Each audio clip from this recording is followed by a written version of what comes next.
마음을 두드리는 낭독, 나를 알아차리는 똑똑한 독서. 건강 설계란.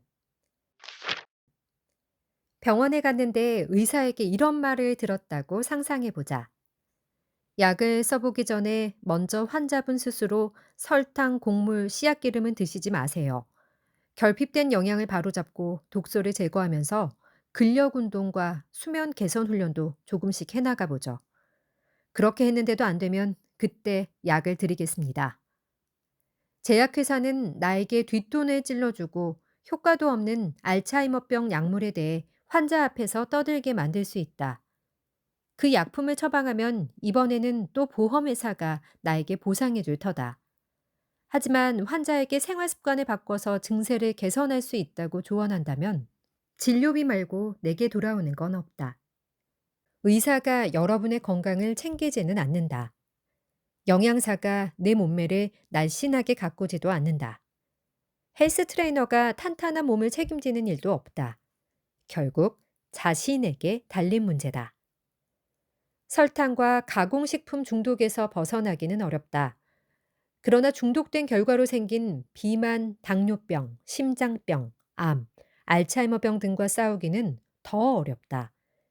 증상이 나타날 때까지 기다리지 말고 미리 건강을 관리하자.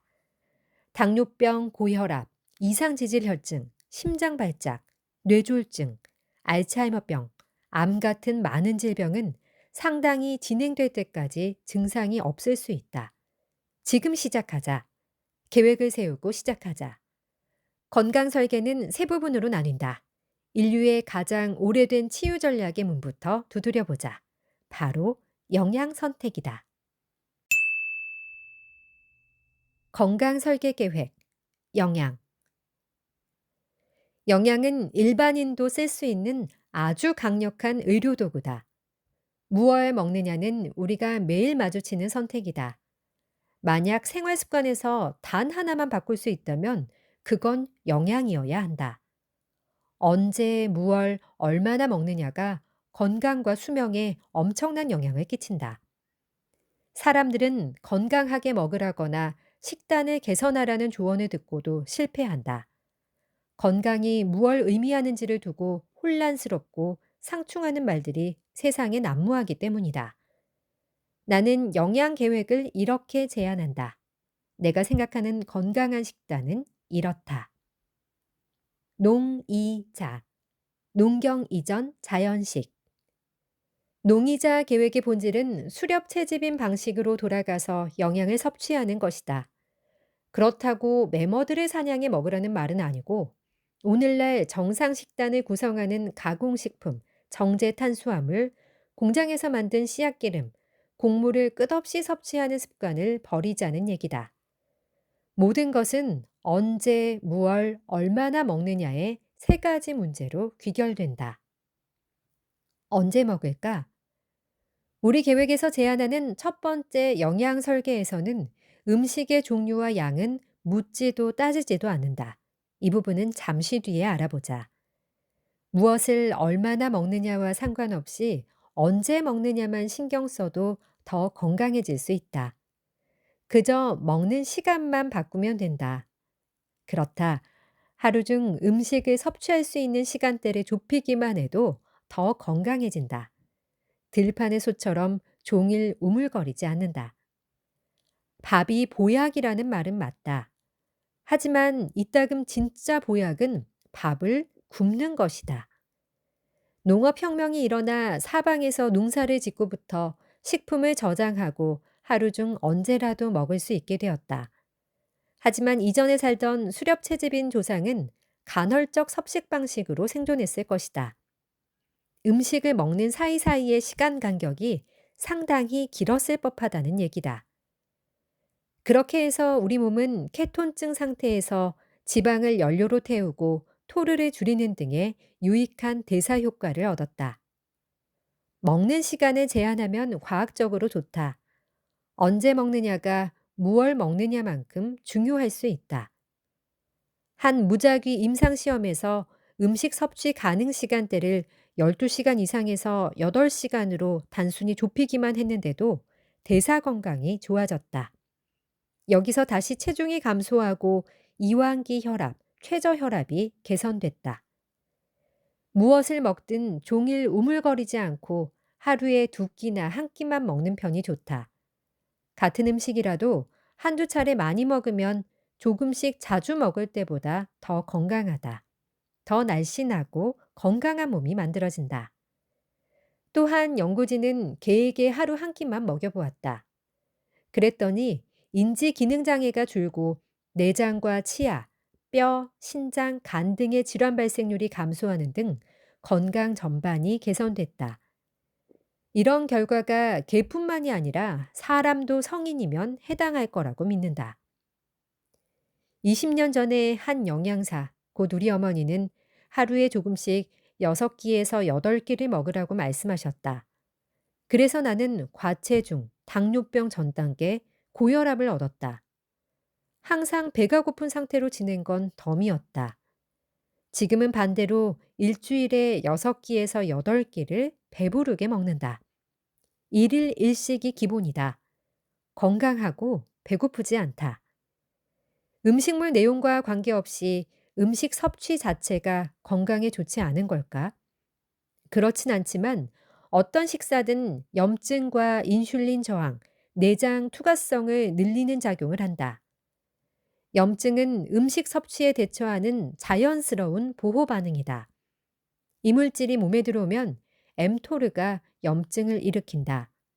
아침부터 밤까지 식사를 하고 간식을 먹는다는 건 종일 엠토르를 켜놓는다는 뜻이다.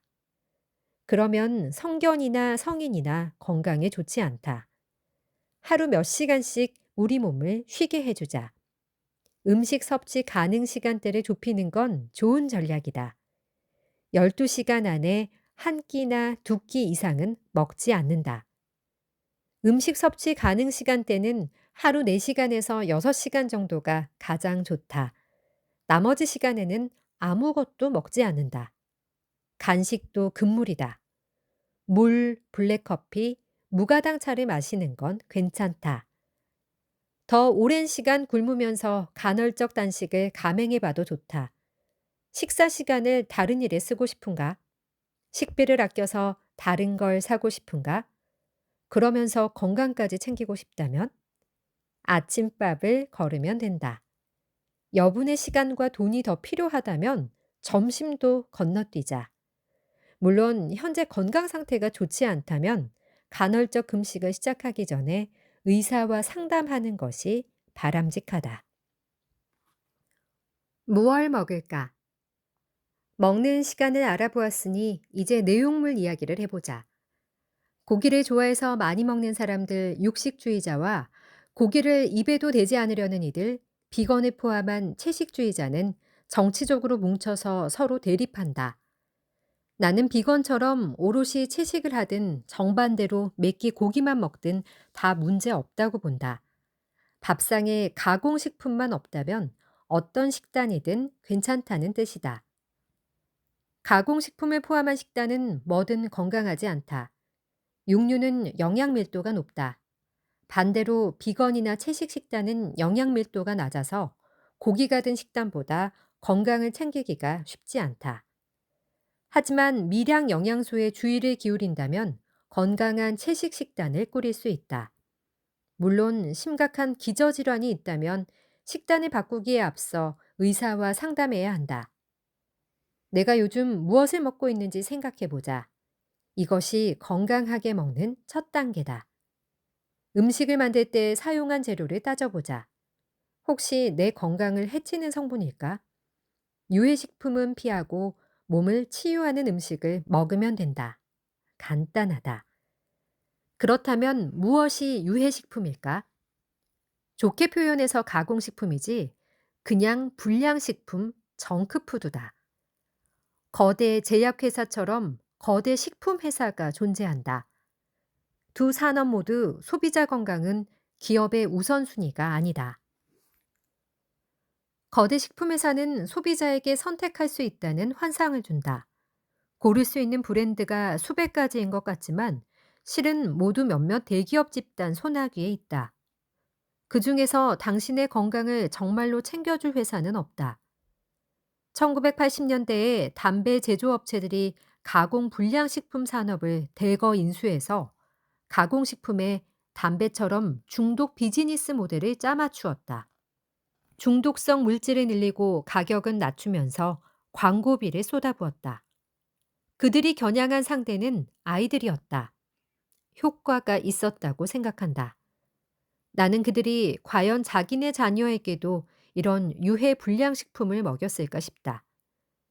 지난 2세기 동안 설탕, 흰 밀가루, 백미, 식물성 기름, 즉석 음식 같은 가공식품 소비가 급증한 현상과 비전염성 질병의 발생률이 증가하는 추세는 같이 움직였다.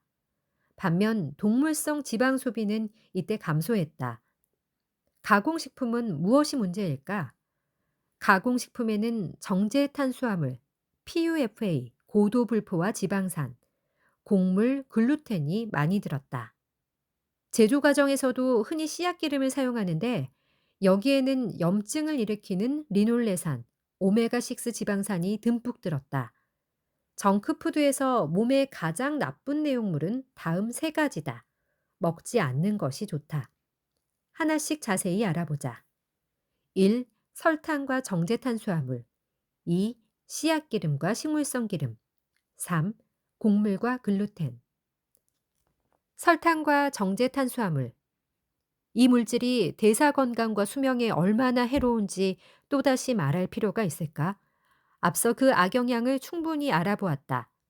그 내용을 다 읽고도 여전히 당과 정제탄수화물을 거리낌 없이 먹을 수 있다면 아마도 건강에 무심하거나 독해력에 문제가 있을 것이다. 그래도 다시 요약한다. 정제 탄수화물은 인슐린 저항을 만들고 엠토르를 켜는데 그러면 염증과 주요 만성병 대부분이 생기고 몸이 전반적으로 늙는다. 씨앗기름과 식물성 기름. 때는 1901년이었다. 독일군은 유보트 잠수함에 쓸 더 나은 윤활제가 필요했다. 독일 과학자들이 액체인 식물성 기름에 수소를 첨가해 부분적으로 굳힌 고체 유지를 만드는 법을 궁리해냈다. 이 제조법은 나중에 프록터 앤드 갬블에 팔렸고 이 미국 회사는 그 기름을 제빵과 튀김에 쓰는 식용유로 팔기로 결정한다. 바로 크리스코라는 쇼트닝 제품이다. 이렇게 트랜스 지방이라는 것이 생겨나 심장 질환이 폭증했으니 그저 안타까울 뿐이다. 크리스코는 이후 제조법을 조금 바꾸어 1회 섭취 분당 트랜스 지방을 0.5g 이하로 줄였다. 제품의 영양 성분표에 트랜스 지방 함량을 0g으로 표기할 수 있게 해준 편법이었다.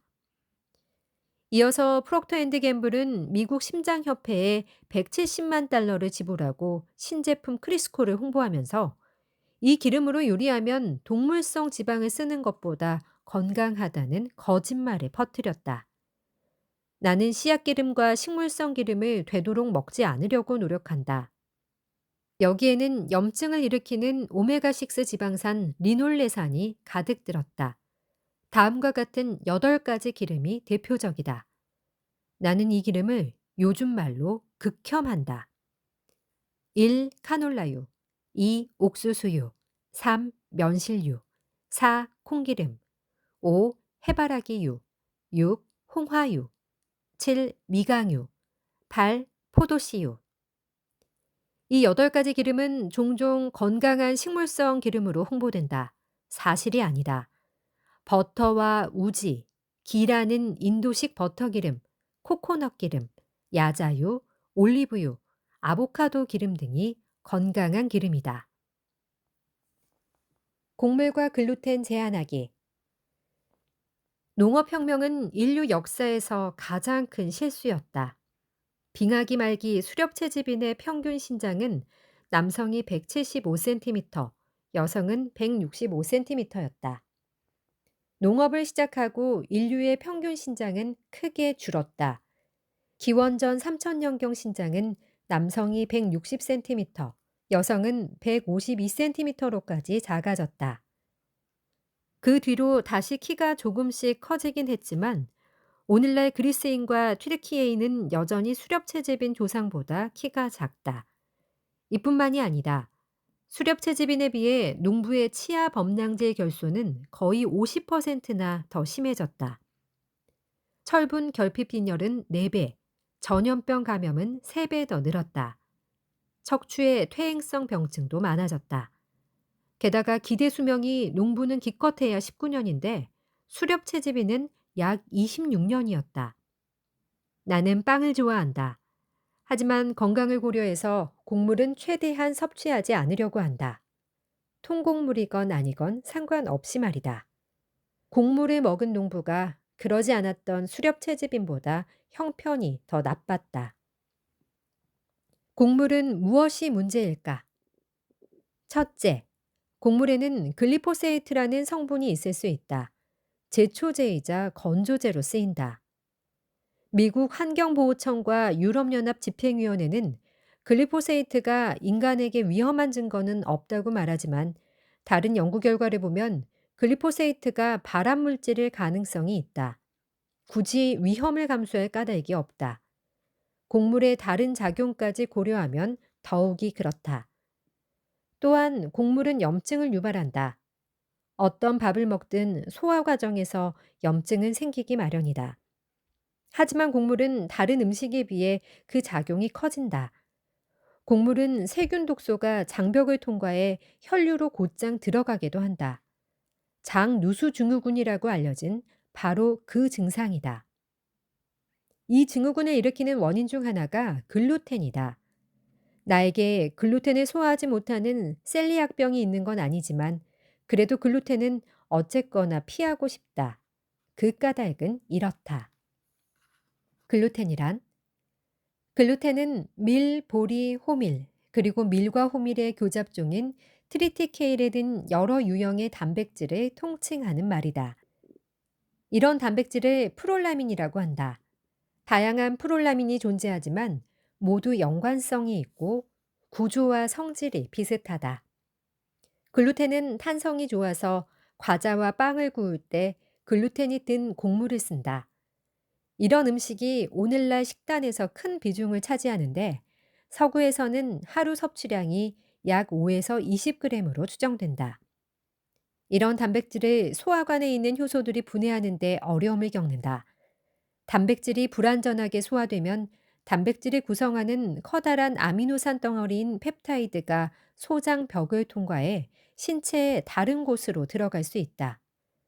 그러면 셀리악병처럼 글루텐과 관련된 여러 질환에서 나타나는 면역 반응을 일으킨다. 저탄수화물 식단은 당연히 곡물과 거기에 든 글루텐을 대부분 제외한다. 이론상 완벽한 저탄수화물 식단은 없겠지만 밥이 정말로 보약이 되게끔 애쓴다면 놀라운 일이 벌어질 수 있다. 약이 필요 없게 될지도 모른다. 내가 이번 장을 쓰는 사이 의학학술지인 내분비 당뇨 비만의 현재 견해에 놀라운 검토 논문이 한 편 실렸다. 탄수화물 섭취와 심장병 위험, 그리고 스타틴에 관한 내용이었다. 제목이 논문의 요점을 말해준다. LDL 콜레스테롤 수치가 높은 사람을 스타틴 약물 대신 저탄수화물 식단으로 치료할 수 있다. 케톤증. 이 책에서 제안하는 건강 설계를 충실히 따르면 대개 케톤증이 생기는데 그건 좋은 일이다. 건강 성과급을 받았다고 생각하면 된다.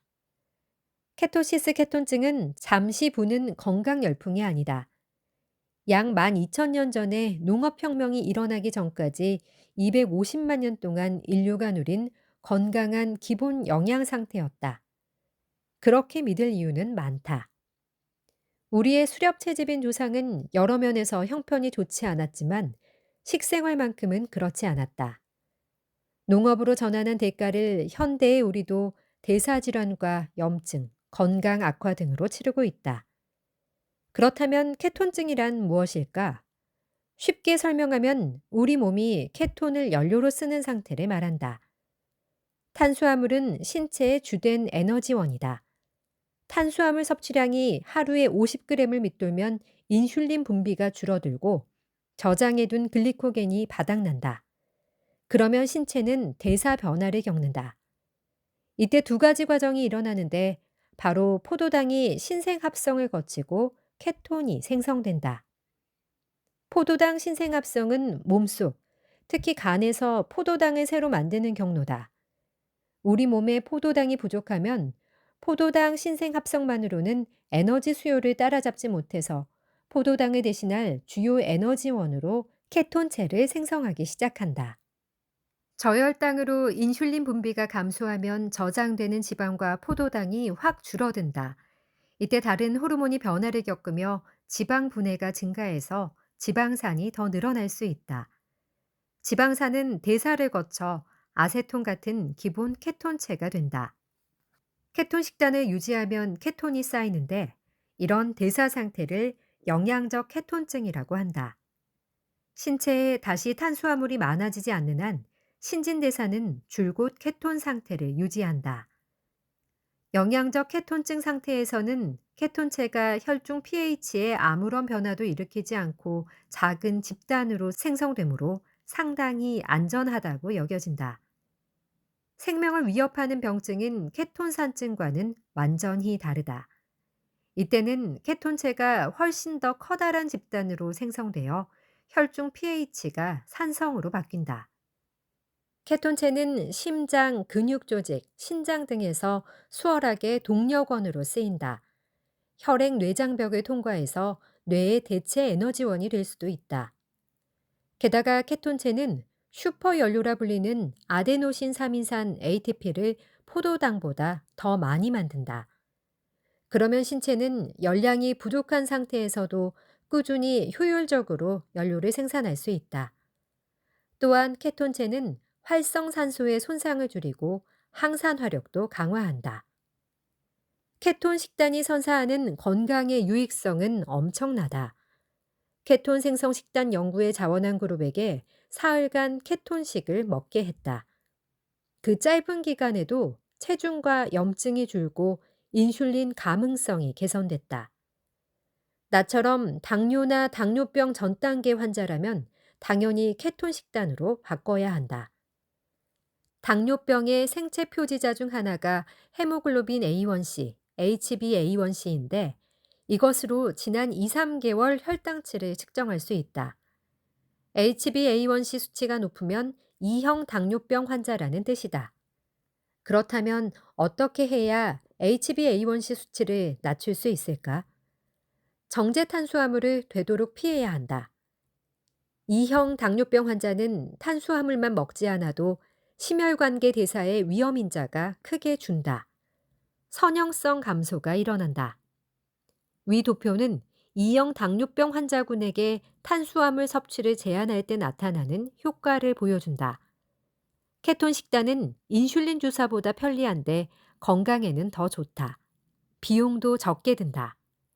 사람의 신진대사는 케톤증 상태일 때 두루 좋도록 진화했다. 케톤은 포도당보다 더 많은 에너지를 선사하면서도 이런저런 만성병을 끌고 오지 않는다. 그런데도 지금 왜 많은 사람이 케톤증을 무서워할까? 흔한 반대 논리는 이렇다. 케톤 식단은 꾸준히 할 수 있는 식이요법이 아니다. 내가 경험해 보니 그렇지 않았다. 나는 케톤 생성 식단을 4년 넘게 실천했는데 이제는 특별한 식이요법이라는 생각이 들지 않는다. 그저 내 식습관으로 자리 잡았을 뿐이고 이 방식이 점점 더 마음에 든다. 이렇게 케톤 생성 접근법은 식단을 넘어 생활 습관으로 확장해 나아간다. 긴 안목으로 건강한 삶이 보장된 수명 배당을 주리라 확신한다. 얼마나 먹을까? 간단히 말하면 먹고 싶은 만큼이다. 바뀌어야 할 건 얼마나 먹고 싶은지다. 가공식품과 정크푸드에 가득 든 정제탄수화물, 씨앗기름, 곡물을 섭취하지 않고 피해야 한다. 더불어 음식 섭취 가능 시간대를 좁히고 이 책에서 제안하는 다른 조언도 잘 따른다면 여러분 몸은 아마도 케톤증 상태로 바뀔 것이다. 이때 식욕이 함께 조절되는 흥미로운 효과가 찾아든다. 정제 탄수화물로 과도하게 식욕을 자극하지 않아서 식욕이 정상으로 돌아간다는 뜻이다. 한 끼 식사를 마치면 그걸로 만족하게 된다. 감자칩, 정제 탄수화물과 치즈, 지방을 한 조각씩 먹었을 때 느껴지는 배고픔의 차이를 떠올려 보기 바란다. 빨리 시작할수록 좋다. 성인이라면 언제 시작해도 이르지 않다. 마찬가지로 생활 습관을 교정해서 건강을 개선하고 수명을 늘리기에 너무 늦은 시점도 없다. 생활 습관을 바꾸기는 어렵다. 약 하나를 삼키는 일에 비하면 훨씬 어렵다. 하지만 효과는 대체로 훨씬 좋다. 먹기 싫은 다이어트 식단을 먹으면서 살을 빼지는 말자. 오늘 차린 밥상을 평생 그대로 이어가는 것이다. 이것이 농이자, 농경 이전의 자연식 계획을 유지하는 비결이다. 영양에 관한 이야기를 끝내기 전에 몇 가지 덧붙일 말이 있다. 열량은 마시지 않고 먹는 것. 영양 관리를 시작하는 가장 좋은 방법을 한 가지 꼽자면 바로 칼로리를 마시지 않는 것이다. 오렌지와 사과 같은 과일을 통째로 알맞게 먹으면 몸에 좋다는 건 누구나 아는 사실이다. 이런 오렌지나 사과를 건강하지 않게 만드는 방법을 혹시 아는가? 믹서에 넣고 갈면 된다. 생과일에는 두 종류의 섬유질이 있다. 물에 잘 녹는 가용성 섬유질과 그렇지 않은 불용성 섬유질이다. 이 두 가지 섬유질이 소장에서 함께 보호장벽을 형성해 몸이 당을 포함한 영양소를 흡수하는 비율을 낮춘다. 그렇게 해서 엄청나게 많은 당이 간에 밀어닥쳐 지방으로 바뀌는 일이 없게 한다. 과일을 믹서에 넣고 피레로 갈면 불용성 섬유질이 칼날에 갈갈이 잘린다. 불용성 섬유질 없이 가용성 섬유질만으로는 당 흡수를 늦추는 장벽을 형성할 수 없다. 과일을 주스로 마시면 통째로 먹을 때보다 인슐린 반응이 대단히 커지기 때문에 올라간 혈당 수치가 뚝 떨어질 수도 있다. 다음 도표는 오렌지를 주스로 마실 때와 통째로 먹었을 때 혈당과 인슐린 수치에 미치는 영향을 보여준다. 소장 융합막은 장 건강에 중요한 요소인데 과당이 이 융합막을 교란해 마이크로바이옴, 장내 미생물의 변화를 가져오고 장누수, 염증 등을 일으킨다. 과일을 그대로 먹지 않고 주스로 마시면 많은 양의 과당을 한 번에 섭취하게 되는데 이 과당이 전부 소장에서 흡수되어 곧장 간으로 간다. 그렇다면 다이어트 음료는 어떨지 궁금할 만하다. 저당이라느니 저칼로리라느니 광고에도 여전히 인슐린을 자극한다. 체내에 많은 지방을 저장해 비만이 되는 원인은 열량 자체보다 인슐린 자극에 있다. 다이어트 음료는 체중 조절에 도움을 주지 않는다. 건강한 선택이 아니다. 마시지 않는 것이 정답이다. 다이어트 음료는 그저 많은 가공식품과 정크푸드 중 하나일 뿐이다. 그야말로 건강의 적이다. 원재료명, 영양정보 읽기. 오늘날 슈퍼마켓에서 파는 식품 중 90%가 100년 전에는 있지도 않았다. 현대 질병 중 90%도 그때는 생겨나지 않았다. 우연일까? 가공식품과 정크푸드를 어떻게 생각하는가? 이런 식품은 대부분 포장지에서 스스로 정체를 밝힌다. 식품 포장지에 적힌 원재료 이름과 영양 정보를 들여다보자. 이런 영양 성분 표기가 없는 비가공 식품은 괜찮을까? 전부는 아니어도 대다수가 건강한 식품이다. 식품 라벨을 살피는 습관을 들이자. 아니면 라벨이 없는 비가공 식품을 구입하자. 다음은 건강한 사람이 구매하는 식품 목록이다. 달걀, 붉은색 고기, 닭고기, 생선, 채소, 치즈. 건강은 결국 입으로 들어온다. 현명한 선택을 하자. 먹는 순서를 지킨다. 냉장고를 농업 이전에 자연식 식품으로 채웠다. 건강한 기름을 사용해서 식사를 준비했다. 이렇게 오늘의 첫 끼, 아니 하루 한 끼를 챙기면 되는 건가? 잠깐만, 한 가지만 더 신경 쓰자. 다량 영양소를 먹는 순서다. 음식을 먹는 순서도 중요하다. 먼저 지방과 단백질로 시작한다. 탄수화물은 마지막에 먹는다. 그렇게 해서 인슐린과 포도당의 반응을 줄인다. 탄수화물을 먼저 먹으면 인슐린과 포도당의 수치가 치솟은 뒤에 순식간에 뚝 떨어진다.